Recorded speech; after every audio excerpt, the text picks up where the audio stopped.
Welcome to Blink-155, the internet's only Blink-182 podcast, celebrating its first anniversary this week. Josiah Hughes, happy anniversary. Thank you, Sam. I've got quite a few gifts hidden for you around your house. Oh. It's entirely spooky, actually. What a year it's been. What a year it's been. People really were sort of like, I remember vaguely, people used to sort of take bets about who was going to quit first, who was going to give up first. That was like the running narrative, other than which one of us was the mean one, which is you. Yeah. That's fine. But yeah, I remember people thinking like, who's going to quit first? You've gone to Harvard online in this time. Yeah. And I mean, wait, what number is it? 53. Three. What's that times 3? 159. Oh, wow. Okay. So we did miss. I mean, you can't really divide 155 in 3 very easily. It just can't be done. Don't even try. They've been trying for centuries.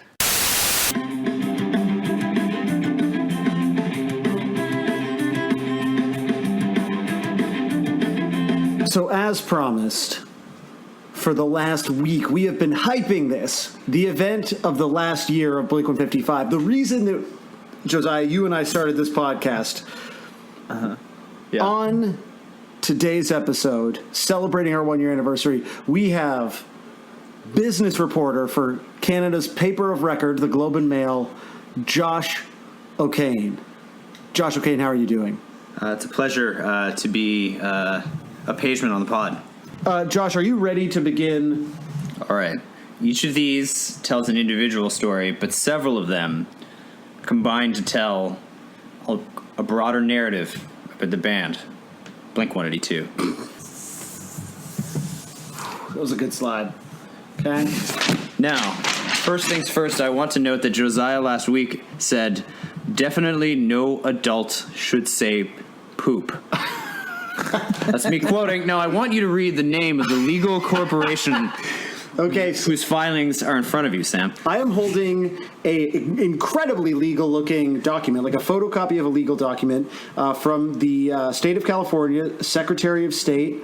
This is a piece of, it's simply the information form for a corporate registration in the state of California. And I want you to read the legal name of the business that you are holding. And I want to remind again that last week, Josiah on the pod said, definitely no adult should say poop. The company this is registered under is...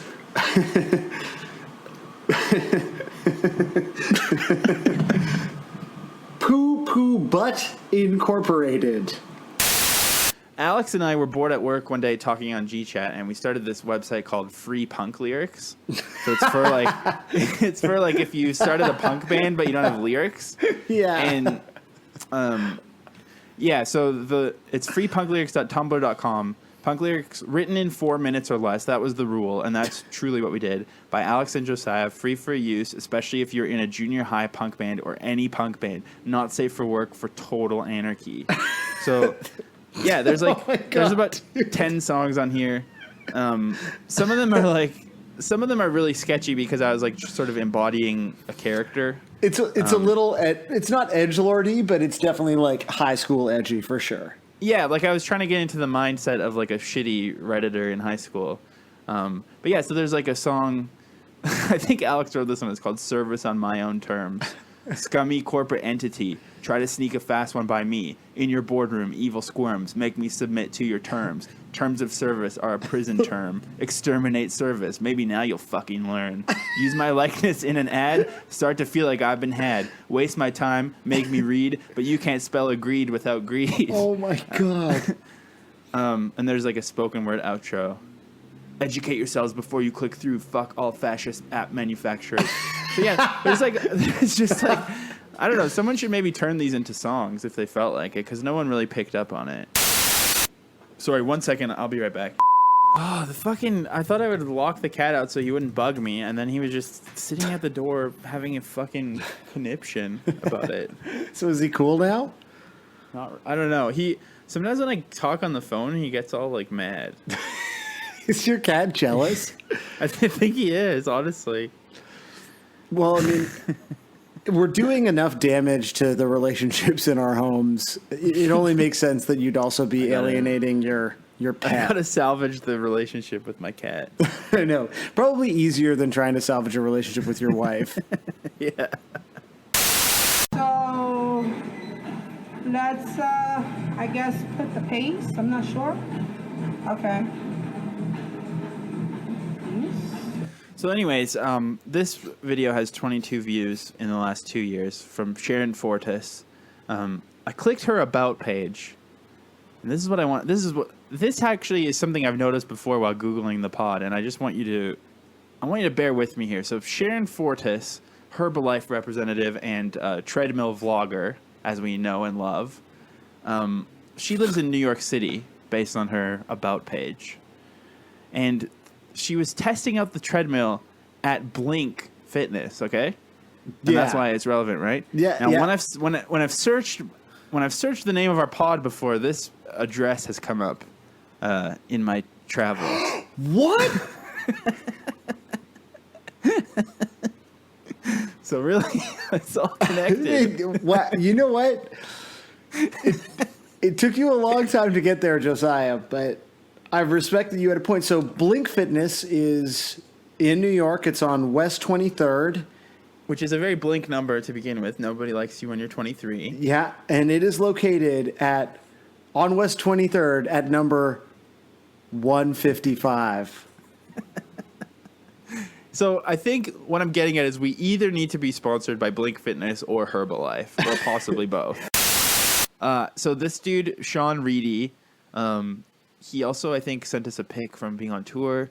He's from, is it Oklahoma? What's OK in America? Oklahoma? Yeah. So he uploaded this yesterday because he was bored. So the band is Dom Reed and his Army of Imaginary Robots, which is a very Battle of the Bands sort of Hell name. yeah, Very it good. totally is. And this is the song from the blog called I'm Moving Out. You should check out the sick artwork that he uploaded to. Okay, sick.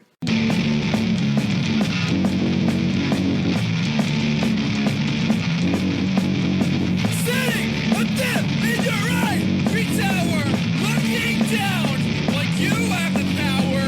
Just 'cause you're older, you have the authority to make me the oppressed minority. You don't know me. You don't know me. Oh my God. It's like so good. It's so straight-faced. Yeah, exactly. Like it's not winking at all. And the artwork is like a red Anarchy A with just punk rock written over it. But then with the Shutterstock watermark. It's just Shutterstock. It sounded exactly like when you watch like a bad indie movie today and someone's boyfriend is in a punk band and they go to the punk club. Totally, yeah. First day. It's like movie punk. Holy shit. What a like oh my God, like just the perfect execution of that joke. Yeah, exactly. And I think I'm getting rumblings from the nation that there's more coming. So maybe we'll be releasing a free punk lyrics comp at some point. Oh, yes. I've said it before, but when you're in a band or when you're like working on projects, it often feels like all of your emails are falling on deaf ears, or that you're just struggling to try to get on a good bill, or there's just so much like struggle. And now we have this project where we just like say things that we forgot we said, and then they live on forever. It's super dumb. It's so dumb. And I gotta say, it keeps it from ever getting boring. What?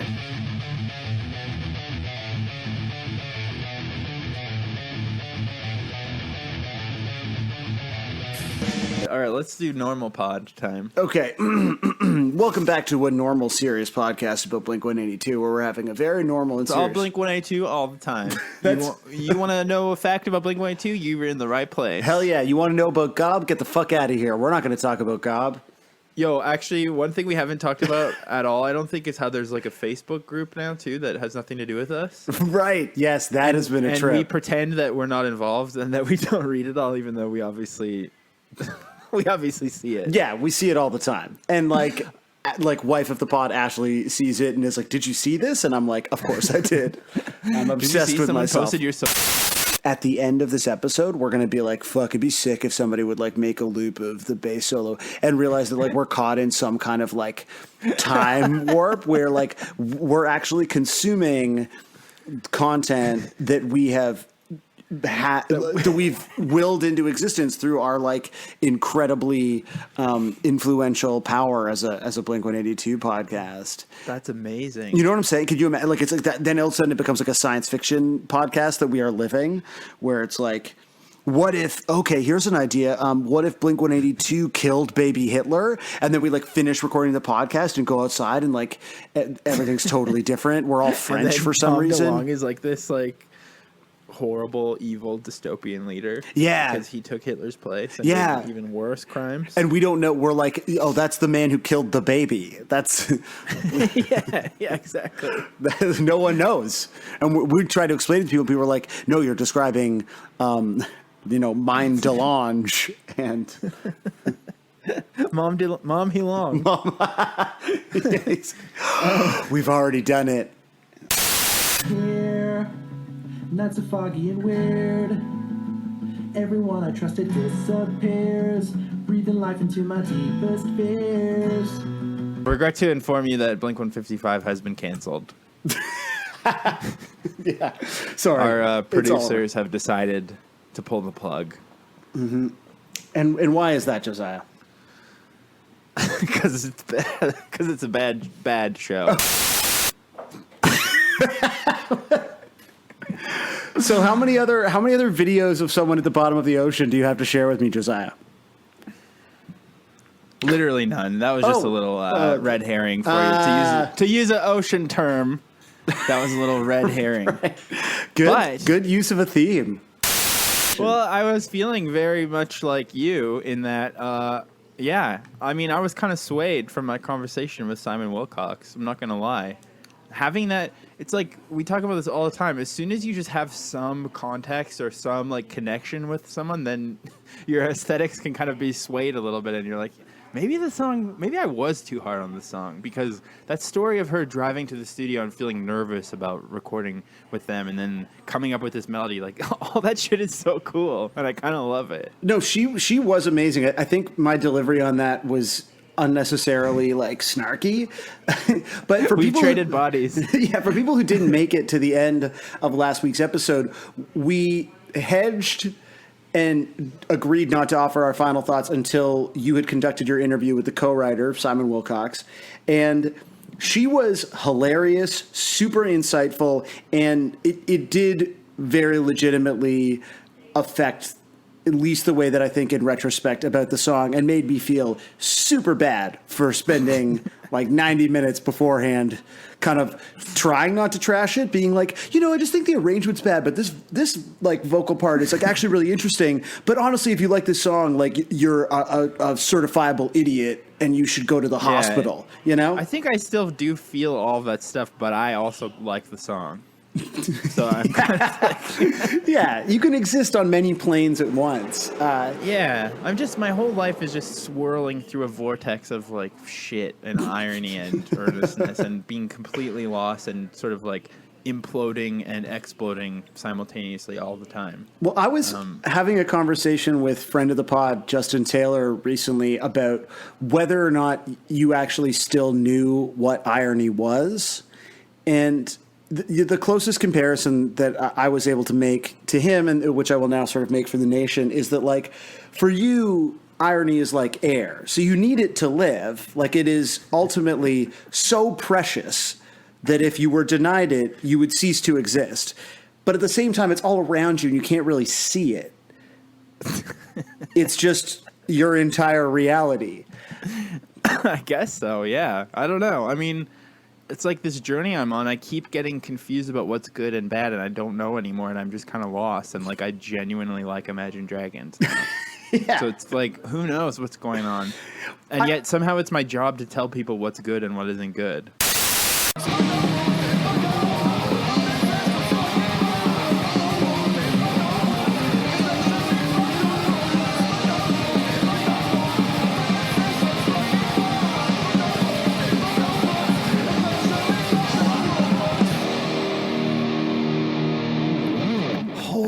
shit, man. The bad hombres rock. How is this real? Like- how is this our life? I was impressed when Me mentioning that was basically the equivalent of someone clearing out their Twitter drafts folder. You know what I mean? Like, I've just remembered that I did this joke forever ago, forgot about it, and now this is like a fucking crazy skate punk anarchist song. This is like, sounds like what I imagine early Anti-Flag sounds like. Maybe. yeah, totally. We were talking about this earlier about how when you're young, you don't usually get into cool things at the right time or whatever. And now that we're a couple of old timers, an interesting thing is happening, I think for the first time in my life, where I'm doing a stupid project that actually connects with the zeitgeist in a crazy way. Right, Like that's so interesting. We're so because old. Blink-182 is, I think, a dominant cultural force right now. Whether or not you like their new music or whatever, like emo rap, memes, everything kind of points back with the irony that comes with like looking back for sure. But everything does kind of point back at this right now. It's like, like an actual interesting thing that we're actually talking about something that's relevant for once in our lives. Yeah, it's amazing. If you just wait long enough, you might care about something that other people care about. Like, I'm obsessed with Billy Corgan. It's fully Billy Corgan season right now, as are you, right? You went to the show. I went to the show. I could not believe how good the Smashing Pumpkins were in the year of our Lord 2018. It was 3 hours of just nonstop ripping solos and big 90s tunes, and I was delighted consistently. He is a true musical genius, regardless of what you think about all the other stuff. Yes. But one thing I love about him right now is that he's kind of like having this ego death moment online, which I can really relate to, just like losing yourself in the web. But yeah, he always goes on his Instagram stories and does that thing where you can answer questions from people. And so I was looking at it specifically to see if he would mention Blink-182 at all.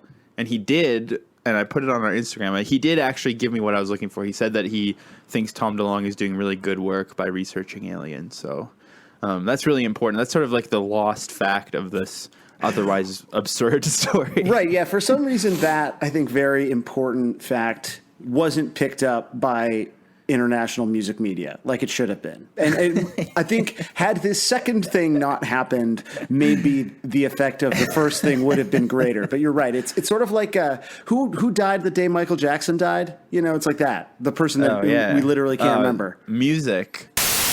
Don't pull me down, this is where I belong. But on the side when I'm wrong. Don't pull me down, this is where I belong. I'm different, this is where I belong.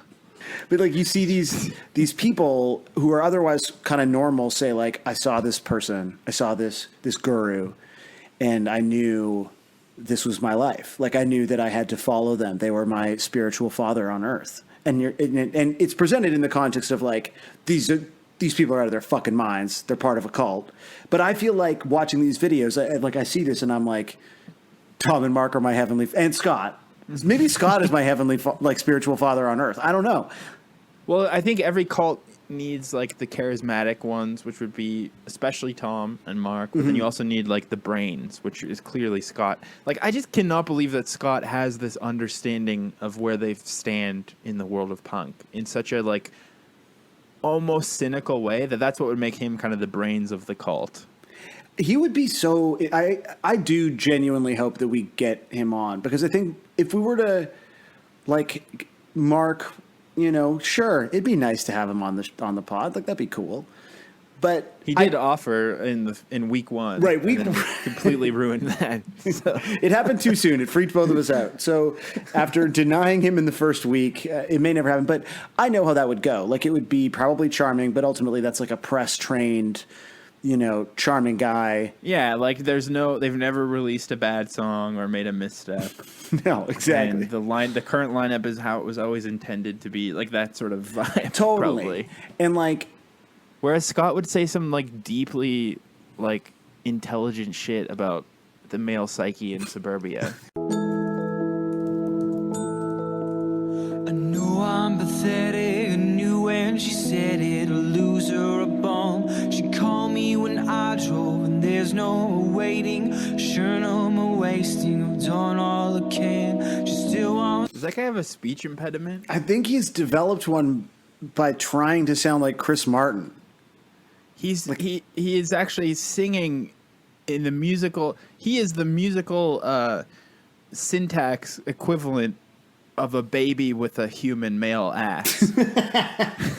He's doing this like, oh God, it's really like I've spoken before about how it's bad to say the R word about things, but sometimes people actually sound like they're trying. Like it sounds like they're being ableist when they do these voices. It's like it's crazy. There's no way that guy actually talks like that. He's like, I'll have a macchiato, please. Like ordering a coffee. Like he sounds like he's dying while he sings.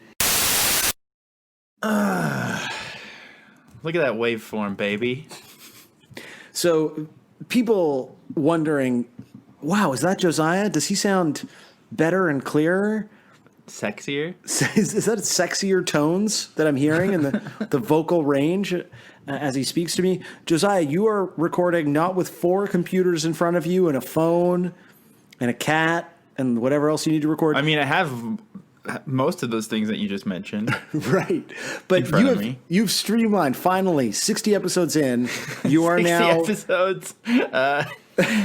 not recording your podcast like An international audience that we've grown with me holding a microphone in my hand and using a computer recording interface that's about 15 years old that doesn't even work on the nice computer at our house because they stopped making new drivers for it on computers. So you've basically been using like a tin can on a string to kind of talk to me while recording yourself on like a totally different machine and then playing back music and looking at DeviantArt on like a Chromebook.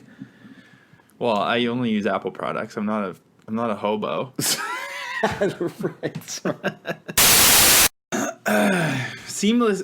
Seamlessly, nothing has happened. I was mid-sentence saying, let's go into the covers, and we didn't take something like 3 days off. Nope, this is the same day.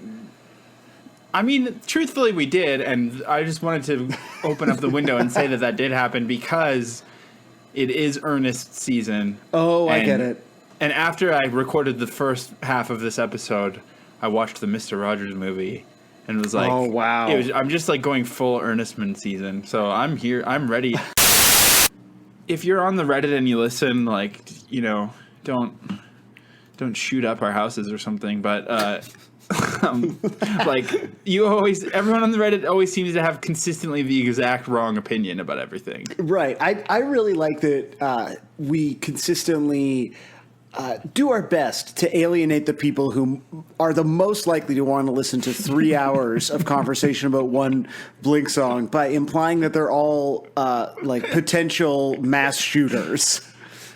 Well, I mean, not to get too philosophical, but aren't we all? That's interesting. Just kidding. I'm not. Don't. All my devices that are listening to me, that was a joke. Yeah, exactly. Like, dude, you're going to get swatted in the middle of recording this episode, which is not even live. Imagine I swatted myself just to feel something. Hey, Podna. Hey, oh, wow. I just thought of that while I was walking over here. I said to my wife, I'm going to go do the pod now. And then I thought, Podna. Wow. Something really embarrassing that shouldn't be uttered out loud. And that you've now said like 4 times. So let's edit it out. Nope, this is all staying in. The singing's staying in, the podna's staying in. Podna. So now we call each other Podnas. Come yeah. Sorry, I like the idea that you think the part before, like the whole kind of preamble bit is pre-cum. So is like the entire rest of the pod, is that like just like 90 minutes of one massive load in your... I mean, that's not for me to decide. That's for the right, listener. just like That's sticky ropes of knowledge. Uh-huh. Well, actually, why don't I just let Mark explain it? Oh. Hey, Mark. Guys, this week's okay. Well, Well, lonely place. Sorry. we've been let's Mark, Hey, Mark, please shut the fuck up. Jesus fucking Take Christ, your guy. turn, you piece of shit. So, something that we demanded that people keep off of Twitter last night, which is why I think some people were sort of bummed out by the kind of relative radio silence. Like, people were just so enamored of us speaking. There wasn't a lot of posts about the show. And the real reason is because we said, guys, don't tell anyone. But Mark, We're doing the Damn It episode. yeah. And Mark flew in for the Damn It episode, so we did Damn It last night. Mark loves to fly, as we've established. Yeah, and he stuck around another day, and so Mark, if you could please now explain to everyone. He's just been sitting here quietly. It's very sweet of him. Yeah. Explain the music video concept. He was really squirming while we were talking about his relationship with his son Yeah. and his wealth. Yeah, yeah. But I just want to say that I really appreciate you. He has been gagged and bound this whole time. Right. We're gonna remove the gag. Yeah, and honestly, if you fucking yell or call for the cops, we're gonna fucking kill you. They already drove by. Yeah, that was it. They're looking for Mark. We've set them off down the other way on Bloor Street, away from the CN Tower, towards the Blue Jays stadium. Yep. When you're not from the city, it's hard to find like the closest Shoppers Drug Mart. Like, you always Google it and it's like, oh, King Street or whatever, and you're like, I'm nowhere near there. Okay, yeah. So I'm like, pleased that you're admitting that there are other streets in this city, though. This is like I mean, and I am literally on Bloor, so that's why. right. So I was like, maybe I could go there, but it was already like 3 a.m. So I used this like janky body wash that when I was using it in the shower the other day, it used to be like some sort of like I don't even know, like sort of salt. Like it looks like it used to be fancy. It's like sea salt and cucumber or something, but it literally started to smell like Elmer's glue while I was putting it on myself because I think it's so old. Sorry, now I have several questions. One is, a tattoo is an open wound, and so you just rubbed salt in it. Yeah, To make true. sure that that's clear. True. And then, Well, I only use like a tiny bit because I don't know. because you were worried, obviously. Yeah, It's and good. also because hygiene is just not that important to me, to be honest. Right. So, which brings me to my next point, which is that you've been in Toronto for like a week or whatever. Yeah. And you're about to go to Europe. You're in, I can't handle this. You're going to be in Europe for 2 weeks. Yeah. Do you not bring soap? No, I don't, because I always pack a carry-on and I don't want to have to deal with all this shit. So Just a little soap? yeah, usually I bring a little one, but Do you I'll have a toothbrush on you? Like, Yeah. what's in your bathroom kit? literally almost nothing, because I went to Shoppers and I spent so much money, but then I just forgot to get body wash. So I was like, I'll just keep using the Elmer's glue. And then I mixed it with this old shampoo that was in there too, so it's like not entirely gluey. It's like All right, yeah. I mean, look, I spent like a lot of money on toiletries at Shoppers Drug Mart as soon as I got here, and then Yeah. I forgot body wash. And I was like, "Fuck!" Then I found the Elmer's So then glue. you're like doing amateur like chemistry in your Airbnb, like to try What to is the come up with word? a combo shampoo body wash that isn't glue. Oh, seriously, like I thought, because the bathtub at this place is so shitty. Yeah. Like you can see that it's. I don't know, the bathtub looks like it's been painted with white house paint, kind of. It's so shitty. I can't describe how shitty this place is. But, so then I was like, as I was using this glue-smelling body wash, I thought that the hot water was like melting the paint on the floor of the tub. So I was like, is that what's happening? Is the paint wet on this bathtub? Holy shit! So someone was killed in that bathtub, and they just painted over the bloodstains. That's it. Holy shit! Dude. I think also because like it got far enough into my trip that I was like, I don't know. I just like I'm intimidated by bringing liquids as a carry-on. I just don't like doing it. It freaks Yeah. me out. I already have like a laptop and a Nintendo Switch to worry about. I don't have to worry about like liquids. So I was like, then it got to the point of no return.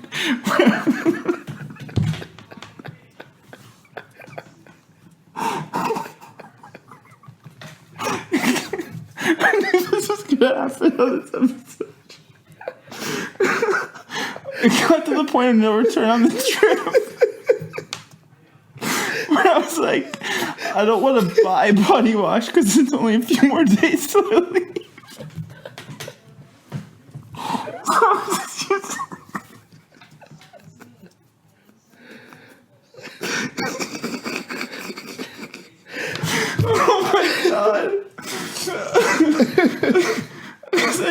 have like a open. I also.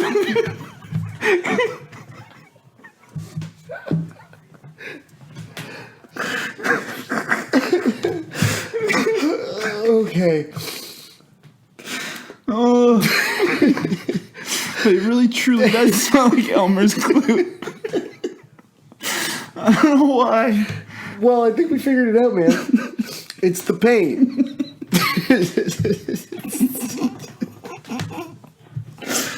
I haven't said this on the pod yet, but the Airbnb doesn't have Wi-Fi.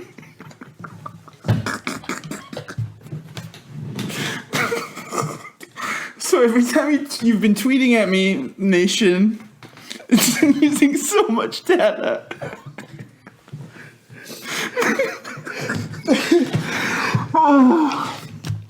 Oh my lord. So covers? There was actually one more thing. Oh, that was fucked.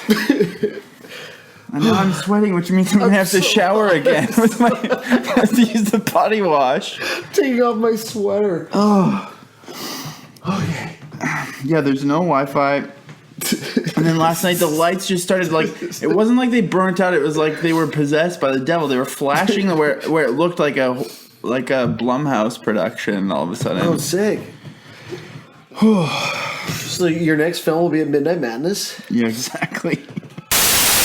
So I was I went to Toronto, and then I went to Amsterdam, and then I went to London, and I live in a city normally, but it's a smaller city, so it's still very much off the grid, off the radar. But while I was traveling, we went to see Pusha T and Chance the Rapper in London at a giant venue, and then you just start thinking I'm in a giant epicenter, and this is the kind of place that could be targeted by cruel acts. I mean, people bomb these big events. There was just a moment at these big shows, a couple of shows that we went to overseas, where I was like, damn, this is where terrorism goes down. And then you just have to ask yourself, am I in a safe place, or hang on, or where is this going?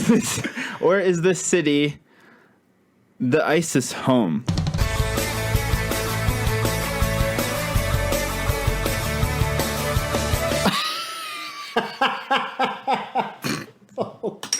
Holy shit. I just can't imagine there being police cars with loaded guns at any punk show ever. It's sort of, it's like Tom is Steve Carell in The 40-Year-Old Virgin, lying and pretending he's had sex, where he's, describing breasts as feeling like bags of sand. That's Tom, where he's punk is soft, but also cool. The cops have loaded guns. They keep shooting people in the face with actual real bullets because we won't take the safety pins out of our noses. That's what a punk show is like. Blood in the streets. I think it's because it's really hard to believe that someone could have had the best summer of their life in 2016. Because I don't know, your best summer of your life probably has to happen when you're a teen. And when you're in your 30s, like us, the thought of a summer being the best one is kind of there's no fucking way. I probably had to get an oil change, and then they told me that something was rotting on the bottom of my car, and then I had to deal with all this other fucking bullshit. I don't know, some terrible garbage probably happened every day that summer. How much of your car is rotting, Josiah? It makes a really weird crunching noise when we turn. It's fine though. There's one more precious gift that we've been given, which is a Bored to Death parody. Oh, good. So this is, I think... How does this compare to Hobbyist? Which, I think about Hobbyist a lot. That is... the first is always the best. Yeah.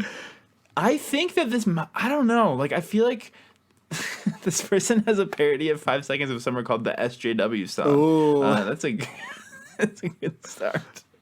I'm trying to understand, maybe this is the same person, because all of these parodies have the same voice to me. They all have the exact same vocals, but I don't think this is the same as Hobbyist. And I don't know if it's the same as the guy who just sings about how his neighbor's music is too loud. Because this is by Darius Burke.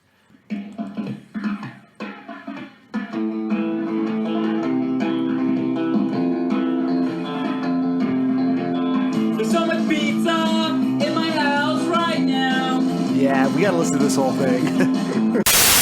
There's a Christian term that I would like to use, which is seeker sensitive, which means that What the fuck is that? it's like a church term. Like if you're like, oh, we want to be seeker sensitive, so if somebody shows up for the first time, they're not going to be like all confused about what's going on. It's like for noobs.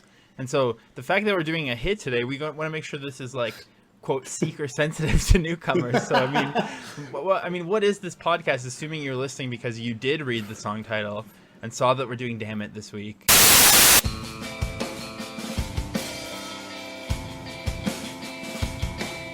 While there may not be wordplay this week, there is a little bit of number play because we're finally at the sex number this week. No, we're not. Yeah, we are. Isn't this? No, this is episode 68. Yeah. 68 is when... Okay, you know those? And Go on. I have go been on. thinking about this for about 2 weeks, so please allow me this. Okay. You know those pictures of like, there's like a decrepit old lady, and she's super wrinkly and ancient looking. Yeah. But then if okay. you look at it upside down, it's like a beautiful princess. Right. Okay. Right, Yeah. so if you have sex with one of those things, then you're 68ing because they have two heads. So that's what the number 68 is, the sex number for that reason. And so, how long have you been thinking about this for? I mean, it's a commonly known sex number. I love how you're like, our guest spot is so smart this week.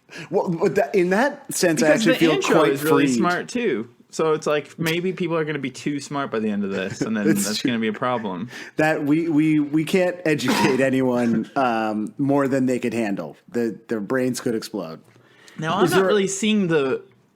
It doesn't even look upside down to me. Okay, hold on. Old woman, young woman. It's old woman or young lady, but I remember there being an upside down one. So that even spoils my number. Oh, here. Okay, yeah, here we go. This is the one. You found it?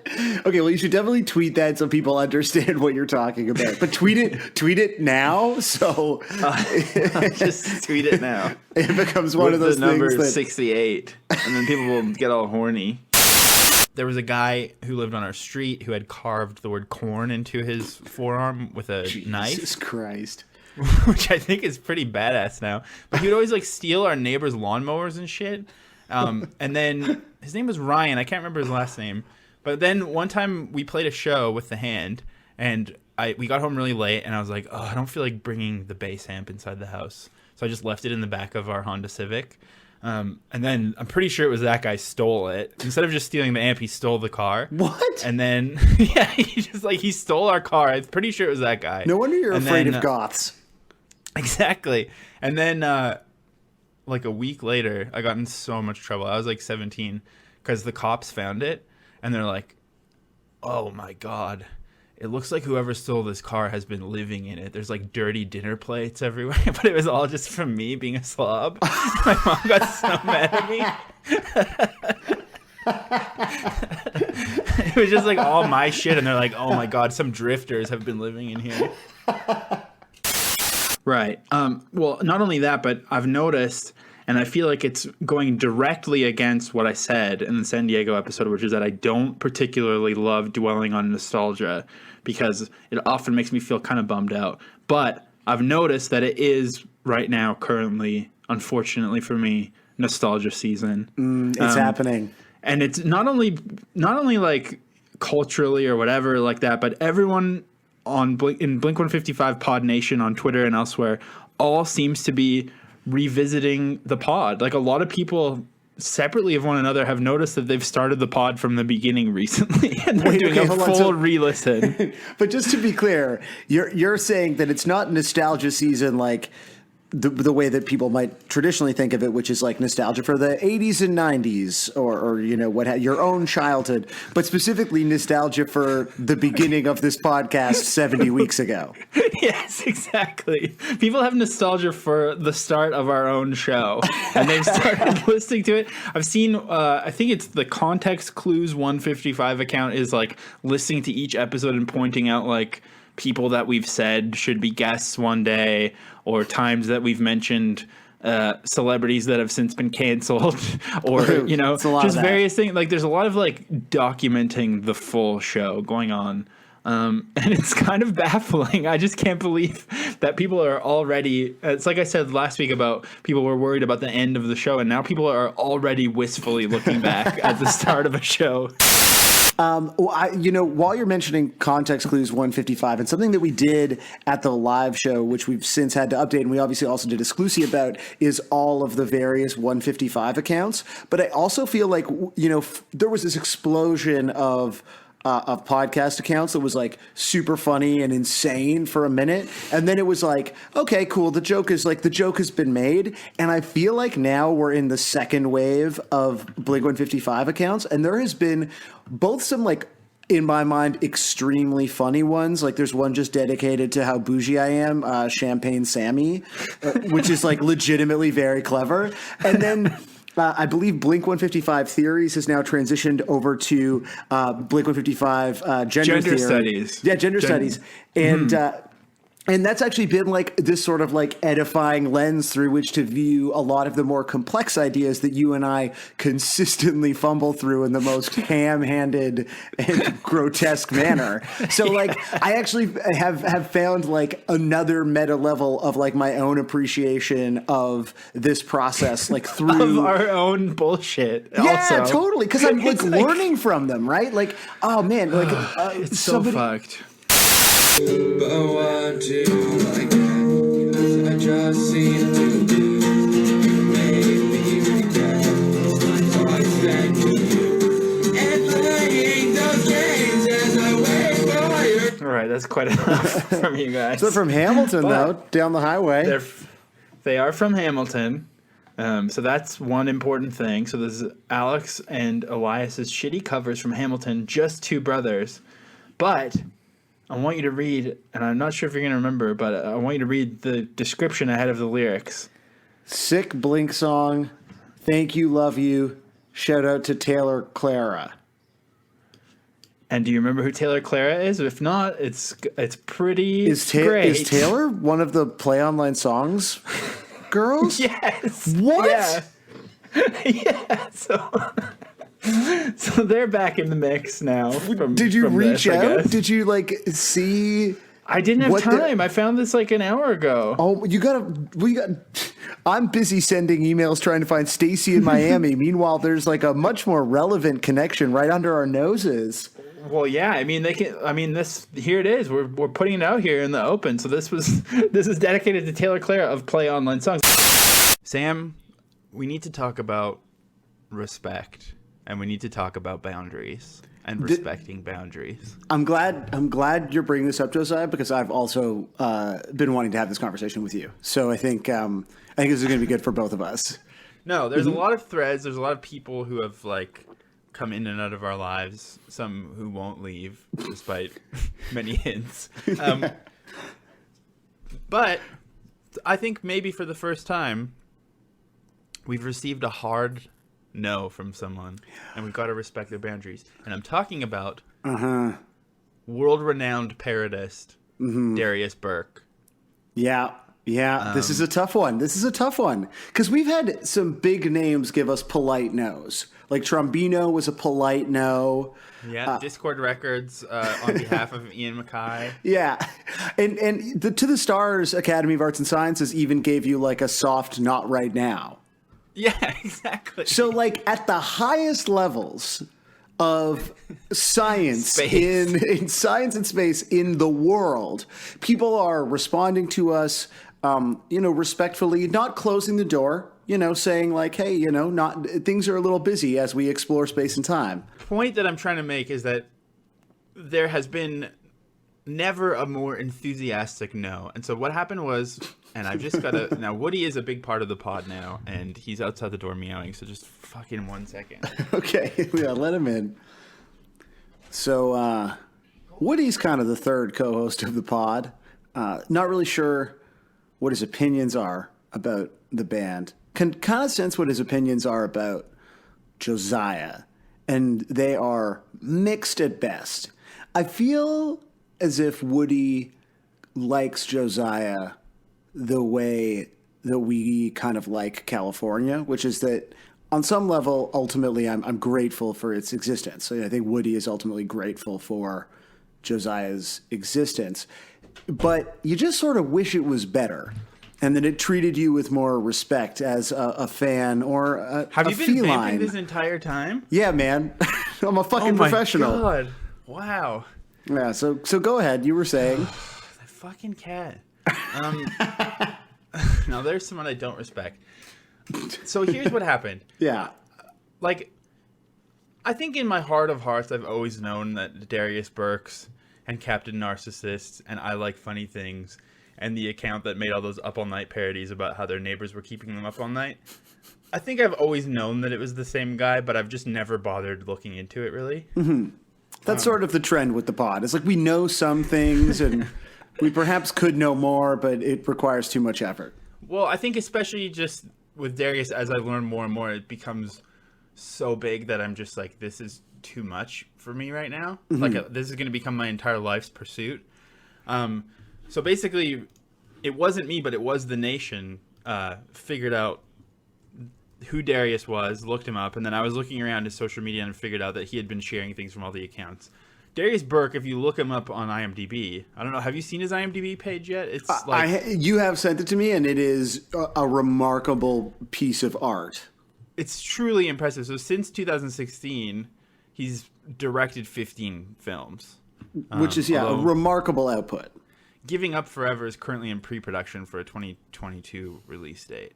And it's a horror movie. But these all have like posters and trailers. Like, Darius is truly an auteur who I want to like dig into deeply. And so I followed Darius with the pod account, and he followed back, and I was like, this is great. We're going to talk to him about his parodies. Then we're going to do like a deep dive exclusive and discuss his filmography and everything. I should actually find exactly what I said. I posted it on the social media, but I think I just said, hey, are you the Darius Burke who makes parodies of Blink-152 songs? Yeah, I think it was a pretty straightforward. You weren't like being clever. You didn't ask if he was the hobbyist. You didn't, say like, do you own all of these accounts? Like how many parody accounts do you have? Yeah, it was pretty like straightforward. And, yeah. And he just replied, no, that's a different guy, and instantly blocked me. Which is like... Like, I get it. Maybe you just don't want to be... Maybe you think that you're going to get into this film career and you don't want to be talking about your parodies that you just did for a laugh once. Which clearly they are. Except, like, he's still sharing those parodies from that account. Well, like, yeah, exactly. Like, but he also is just active.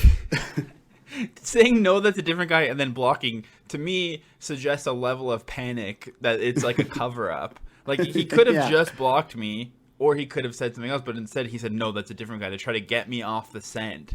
You know what I mean? Mm-hmm.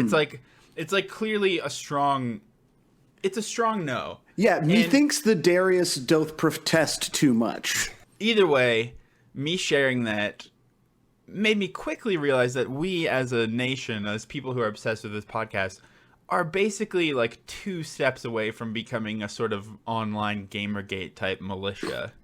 Which is so sick.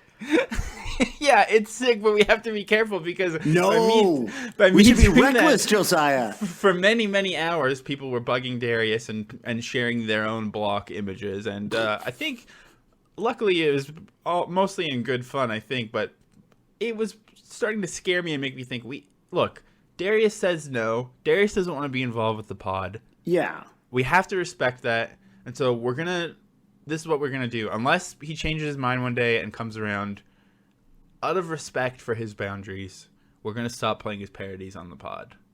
There's one about Bernie Madoff that we're just gonna have to imagine. But we're not gonna play them anymore because he doesn't want to be involved, and that's totally fair. But because I respect him and think he's funny, truly, I'm not being ironic. I think he's very funny, and I respect his level of output. I would like to say goodbye to him. And so I've written a song for Darius that I just want to say goodbye to him. So, okay. Yeah, this is called Darius.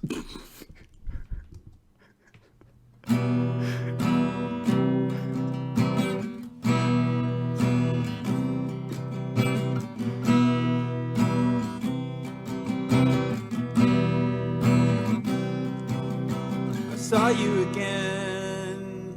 I was on SoundCloud again. It was Darius Burke, and I like funny things. And who could forget President Narcissist? It's times like this. Darius.